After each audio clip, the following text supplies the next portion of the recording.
Hi everyone, I'm just going to have a look at this week's guided reading, the first lesson with you.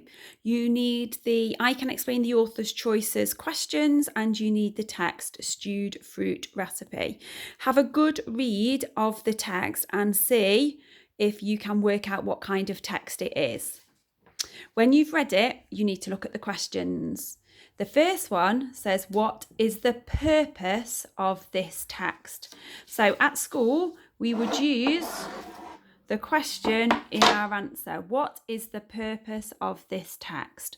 So we would use the question in our answer. The purpose of the text is to. So why has it been done? Well, let's have a look. It's a recipe for stewed fruit. So why has it been done? It's been done so people can make stewed fruit.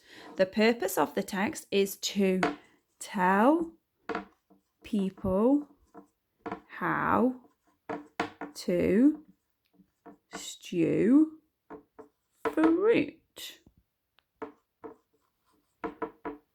Sorry that my work isn't really neat. It's really hard to hold the camera and to do the writing at the same time. Okay, but then let's look at the next question.